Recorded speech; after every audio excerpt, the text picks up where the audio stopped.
गतकाली संसद में उपस्थापन होईछि 2026 और 27 वर्ष पई बजेट।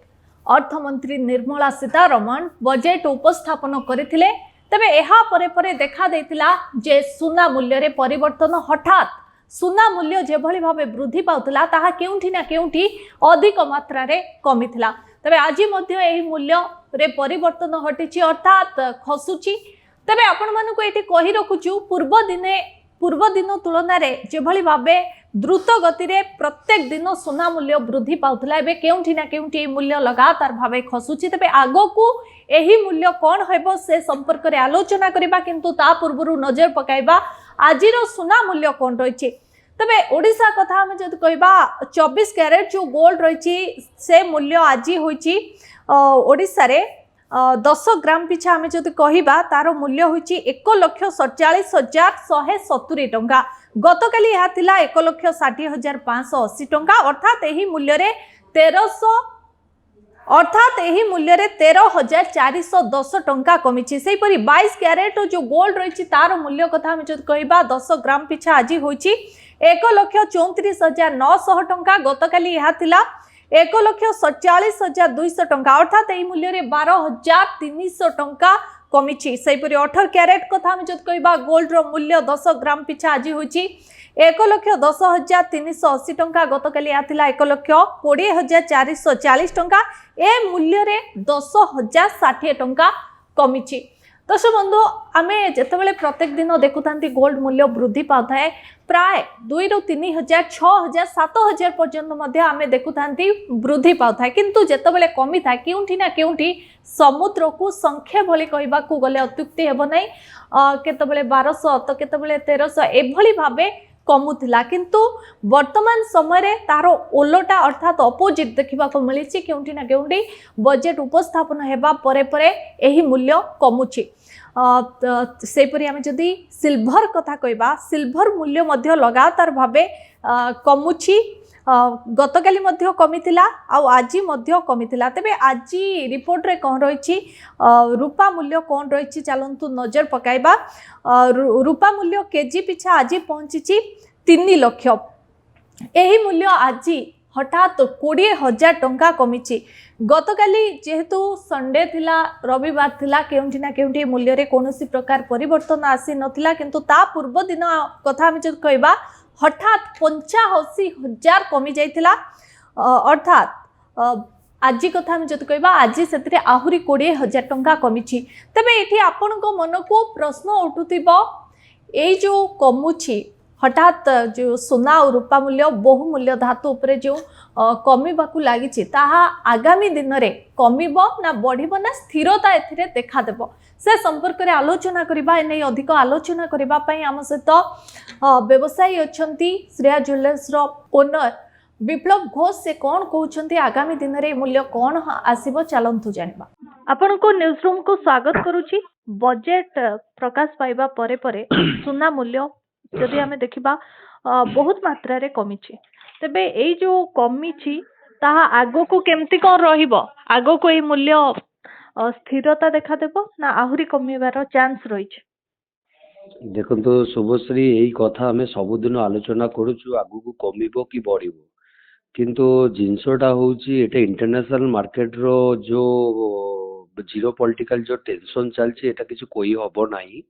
किंतु आमे गोटे लेवल भाबुचु जेहेतु आमे एई लाइन रे अछु ज्वेलरी लाइन 30 वर्ष एक्सपीरियंस रे भाबुचु जे 1,30,000 पर्यंत डाउनफॉल हबो तार उपरे उठिबो, माने आबार जेमती रेट बढ़ी थिला सेमती बढ़िबो आमे भाबुचु। एटाई हमर एक्सपीरियंस।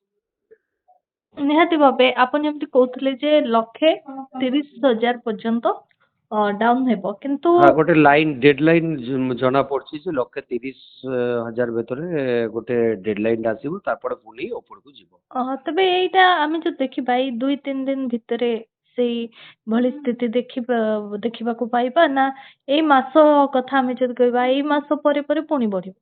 देखो तो एटा डिपेंड करछि ओनली फॉर जो आपन को कहली जीरो पार टेंशन जो इंटरनेशनल मार्केट रे हमर जो कंट्री माने अछि तांकर स्पीच ऊपर जेमती आपन देखिबे अमेरिका रे गोटे स्पीच ऊपर डिपेंड करछि ଯେ ନାଇଁ ରେଟ୍ କମୁଛି କି ବଢୁଛି, ଅପ୍ ଡାଉନଟା ହଉଛି। ସେ ଯଦି କିଛି ଆକ୍ରମଣାତ୍ମକ ପିସ୍ ଦେଇଦବ ଅଟୋମେଟିକ ରେଟ୍ ଉପରକୁ ଯିବ। ଆଉ ଆଜ୍ଞା ଯଦି ନର୍ମାଲ କଥା କହିବ, ଧରନ୍ତୁ ଯେମିତି ଇରାନ ସାଙ୍ଗରେ ଏବେ ଗୋଟେ ହାଲକା ମାନେ କଣ କହ ସମଝୋତା ହେଇଛି ତାଙ୍କ ଭିତରେ, ତ ରେଟ୍ଟାକୁ ସାଙ୍ଗେ ସାଙ୍ଗେ ଖସିଗଲା ଦେଖନ୍ତୁ। ଏବେ କାଲି କହିବ ଇରାକ ଉପରେ ଆଟାକ୍ କରିକି ଭଲ ମନ୍ଦ କରିବି, ସେମାନେ ଯାହା ସ୍ପିଚ୍ ଉପରେ ତାଙ୍କ ଯେ ତାହେଲେ ଆଣ୍ଟି ସୋଶାଲ ପୁନର୍ବାର ମାନେ ଏଇ ଟାଇପ୍ର ବୃଦ୍ଧି ସ୍ପିଚ୍ ରହୁଛି, ତ ପାଇବ। ରେଟ୍ ବଢିବ, ଅଟୋମେଟିକ ବଢିବ। ତେବେ ଆମେ ଯଦି କହିବା କେବଳ ସୁନା ନା ରୂପା ମୂଲ୍ୟରେ ମଧ୍ୟ ସମାନ ଦେଖାଦେବ?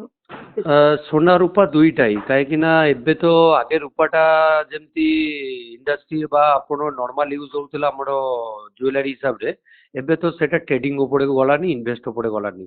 ତ ରୂପା ସାଙ୍ଗରେ ଅଲମୋଷ୍ଟ ପାଖାପାଖି ଯିବ। ଆଉ ରୂପାଟା ଡାଉନ୍ ହବାର କାରଣ ଦୁଇ ପ୍ରକାର ଅଛି, ଆମେ ଭାବୁଛୁ ବା ଦେଖୁଛୁ ନ୍ୟୁଜ୍, ବା ଆମେ ବି ଏକ୍ସପେକ୍ଟ କରୁଛୁ। ମାନେ ଆପଣ ଯେମିତି ଚାଇନା ଦେଖନ୍ତୁ ପୁରା ଲାଗିଛି ଯେମିତି ରୂପାଟାକୁ କଣ୍ଟ୍ରୋଲ କରିବାକୁ, ତାଙ୍କର ଅଣ୍ଡରକୁ ନେଇ ଆସିବାକୁ ରୂପାଟାକୁ ସେମାନେ ପୁରା ହୋଲ୍ଡ କରିକି ରଖୁଛନ୍ତି। କେତେବେଳେ କହୁଛନ୍ତି ହୋଲ୍ଡ କର, କେତେବେଳେ ଛାଡ଼ିବ। ଏଇ ସବୁ ଯୋଉ ଟେନସନ୍ ଅଛି ସେଇ ହିସାବରେ ଆପଣର ବାଇ ଆଣ୍ଡ ସେଲ୍ ହିସାବରେ ରେଟ୍ଟା କମୁଛି ବଢୁଛି। ତ ରୂପା ଆଉ ସୁନା ଭିତରେ ଯୋଉ ଗ୍ୟାପ୍ଟା ରହିବା କଥା ସେଇଟା ରୂପା ଦେଇନଥିଲା, ରୂପା ବହୁତ ଉପରକୁ ପଳେଇଥିଲା। ଆଜ୍ଞା ଆଉ ସେଇଟା ହିସାବରେ ଏବେ ରୂପା ଆପଣର 100% ଠିକ୍ ପ୍ରାଇସ୍ରେ ଆସିବ, 2 ଲକ୍ଷ ପର୍ଯ୍ୟନ୍ତ ଯାଇପାରେ ମୁଁ ଭାବୁଛି। କିନ୍ତୁ ସେ ବି ଅନସର୍ଟନ୍, କହି ହବ ନାହିଁ। କାଲିକା ଡେଟ୍ରେ ଆହୁରି ଯେମିତି ଥିଲା ସ୍ଥିତି ସେମିତି ଆସିପାରେ। ଆଚ୍ଛା, ଯେତେବେଳେ ସୁନା ମୂଲ୍ୟ କମୁଛି ଆଗକୁ ମଧ୍ୟ ଆହୁରି କମିବ ବୋଲି କୁହାଯାଉଛି, ତେବେ ବର୍ତ୍ତମାନ ସମୟରେ ଯୋଉ ଲୋକମାନେ ସୁନା କିଣିବାକୁ ଚାହୁଁଛନ୍ତି ତାଙ୍କ ପାଇଁ ଏହା ଗୋଟେ ସଠିକ ସମୟ ବୋଲି ଆମେ କହିପାରିବା ନା ଆହୁରି କିଛି ଦିନ ସେମାନେ ୱେଟ୍ କରିଯିବା ବେଟର? 100% ଶୁଭଶ୍ରୀ, ଯେତେବେଳେ ଆପଣ ଗୋଟେ ଦିନ ପାଇଁ ଆପଣ ଟ୍ରେଡିଂ କରୁନାହାନ୍ତି, ଆପଣ ଜିନିଷଟା ନେଇକି ବାହାଘର ୟୁଜ୍ କରିବେ, ଘରେ ପିନ୍ଧିବା ପାଇଁ ନେଉଛନ୍ତି, ତାମାନେ ଏଇଟା ଲଙ୍ଗ ପିରିୟଡ଼ ପାଇଁ ନେଉଛନ୍ତି ଇନଭେଷ୍ଟ। ତ ଲଙ୍ଗ ଇନଭେଷ୍ଟରେ ଆପଣ କେବେ ଲସ୍ ହେବ ନାହିଁ। ତଥାପି ଯେଉଁ କରେକ୍ସନ୍ ଆସିଛି, ଆପଣ 25% 30% ଯେଉଁ କରେକ୍ସନ୍ ଦେଇଛି ସିଲଭର ଆଣ୍ଡ ଗୋଲ୍ଡରେ, ତ ସେଇ ହିସାବରେ ଆପଣର ଏବେ ପରଚେସ୍ କରିବାଟା ନିହାତି ମାନେ ସୁବିଧାଜନକ, ମୁଁ ସେୟା ଭାବୁଛି।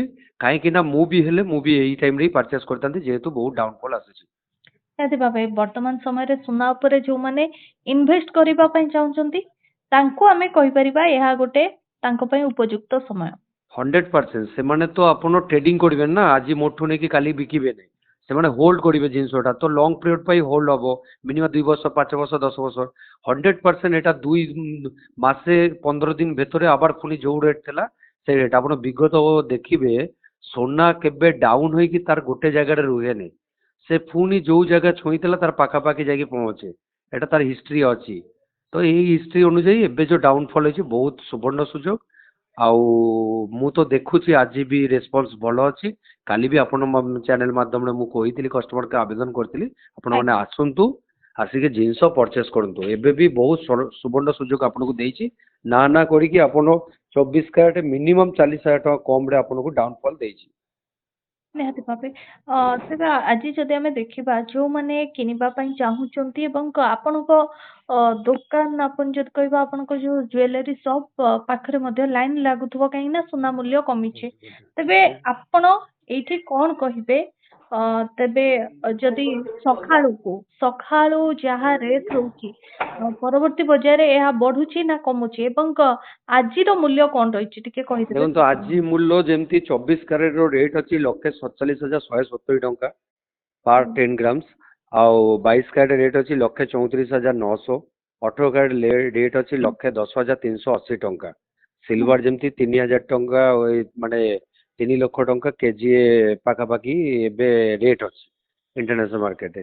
ତ ଏଇ ଯୋଉ ଜିନିଷଟା ଯୋଉ କମା ବଢ଼ା ଭିତରେ ଆମେ 3ଟା ବେଳେ ଯେତେବେଳେ ବଜାର ଖୋଲିବ ଆମେ ଆଉ ଟିକେ ଜାଣିପାରିବା ଯେ ନା କାଲି ପାଇଁ ପ୍ରୋସେସ୍ କ'ଣ ହେଉଛି, ସେଟା ଏବେଠୁ କହି ହବ ନାହିଁ। 3ଟା ପରେ ଯାଇକି ସବୁ ମାର୍କେଟ ଖୋଲିଲେ ପରେ ଜଣା ପଡ଼ିବ।